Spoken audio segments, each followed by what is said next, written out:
My man was just, Listen. I be thinking I'm all worldwide. over the place until I start going on your Snapchat. Yeah. I'll be like, man, I'll be thinking I'm doing something, like I'm moving something, and then I go on your Snapchat and I'm like, if this fool My snap story be like every time you click, I'm in a different state. Instead of ain't it, doing a different thing, I'm in a different state. yeah. I'm like, this fool is out of control. So it's been a Yeah. while since we shot one of these, man. And what's been going down with you? Because like we haven't even really got up. So like this is an opportunity for both of us to just catch up. That's actually true.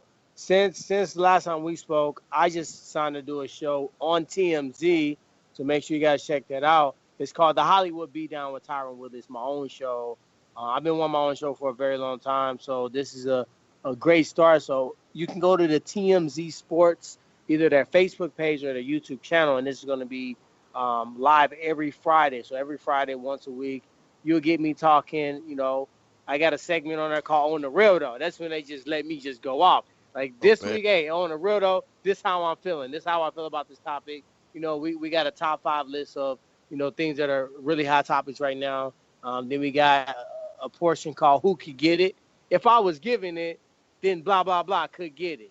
Just I had to get that. I Oh, had to get that cleared because can get my butt kicked for that segment, but it's all fun and games. It's really just shout out beautiful women in entertainment. So we're doing that segment. We skipped that segment this week for the obvious Harvey Weinstein oh yeah. um, information in the news, so it wouldn't have been appropriate for us to use that. So we avoided that this week. But yeah, doing that, man. Doing a lot of UFC on Fox. I was freaking centimeters away from landing the Kevin Hart movie. I was the top person to audition for a new movie he's doing called Night School. Hmm. And man, I was so close to getting this part. They ended up giving it to the rapper Fat Joe just because he was Kevin Hart's friend. So as long as I know I was the top choice on talent, on audition, and I felt like I did the best and I got crazy reviews, I can live with that. I was a little salty because it is an entertainment game and it's who you know. And Fat Joe got the spot just because he's friends with Kevin Hart. So missed out on that, but yeah, many more to come. That's pretty much for me, man. And just I'm watching the welterweight division deck get shuffled. You got Robbie Lawler's fighting the RDA. I had to put him in his place today on Twitter. Yeah, I saw that. He decided to think that this should be for an interim belt. Last time I checked, I ain't seen no champions not only fight the number one contenders, but actually fight 4 world title fights in less than 12 months. So if somebody else is doing that, let me know. I don't think they are. So sit down somewhere. Why would you want an interim title anyway? That's like I know that's like that. why Like would you that's want your the boo boo goal. belt? You want the boo boo belt? Yeah. You want to walk around and be a fake champ? Like, no, dog. So I told him, hey, get through Robbie and come holler at these hands when you get done. Yeah, I saw that, man, and it's crazy that these dudes is trying to come at you, especially when they know you're hurt. You know what Oh I'm my saying? God, they're such pansies. They know you're hurt. They wanna, pop off But at the as we mouth, say, Dean, they think they want some. but they don't really want none. That's the truth.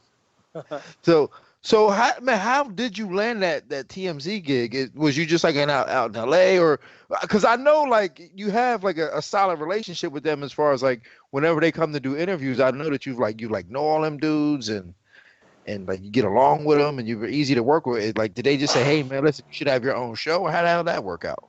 It's crazy because it's like this.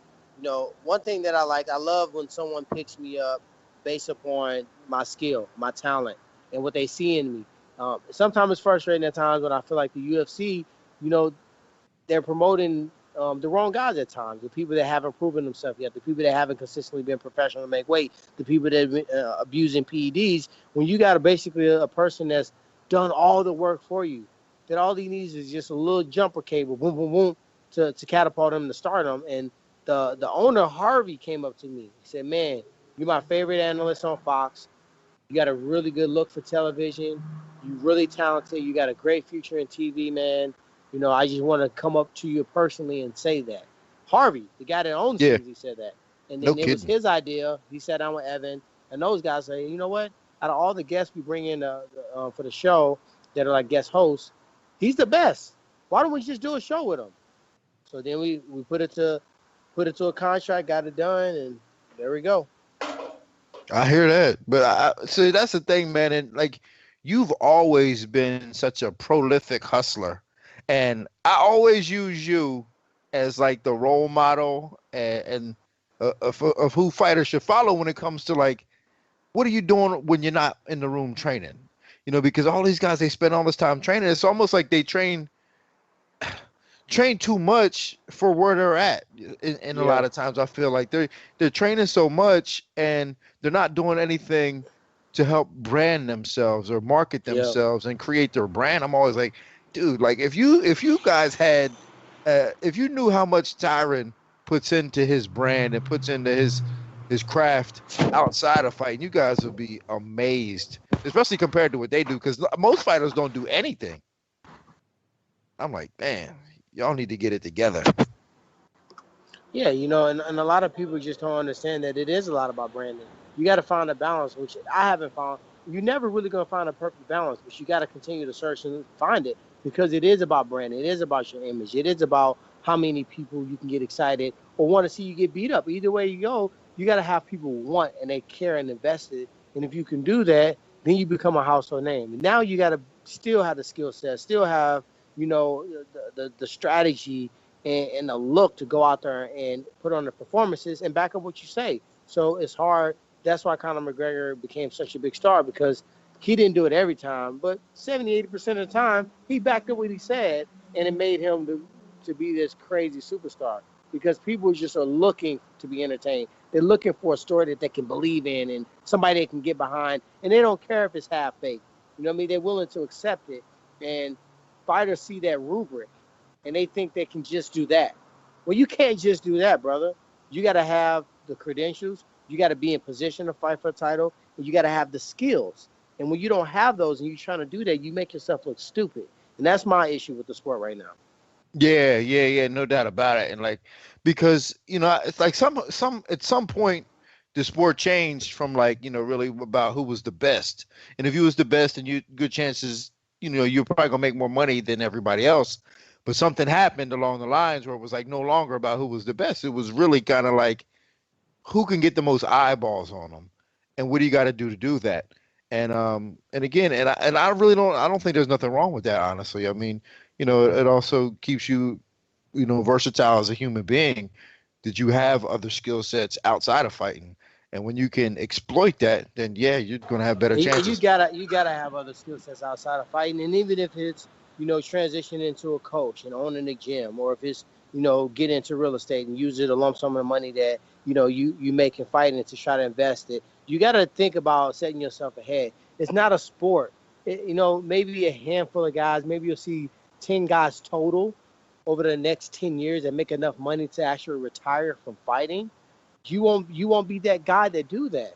But if you sit there and you think that you will be, you're gonna set yourself up for failure, and you're gonna be, on one of those shows, those has-beens, 30 for 30, Uh-huh. and people are gonna be telling stories about who had it and don't have it anymore. I just refuse to be that guy. So that's why, when I go down, I'm planning on when I go down for my surgery. And I already got planned what's gonna happen. I'm gonna get one of my books started, that I want to write. Hopefully it'll be done in 6 to 8 months. I don't know the timeline on the book, but I know when I set a goal and I speak it out into existence, I got to make it happen. So I'm gonna do that. I'm gonna work on my foundation. I'm gonna work on get my nonprofit. Those are the things I'm planning on what to do when I'm down for 4 months and I can't train and I can't fight. I'm already planning on how to stay proactive and how to keep my brain going and how to keep my name in the mix. I'm still gonna have the podcast. I'm still gonna have the TV show. I'm still gonna be on Fox. You're still gonna hear about me whether you like it or not, and you can't stop it. And when I come back, it's like I never left.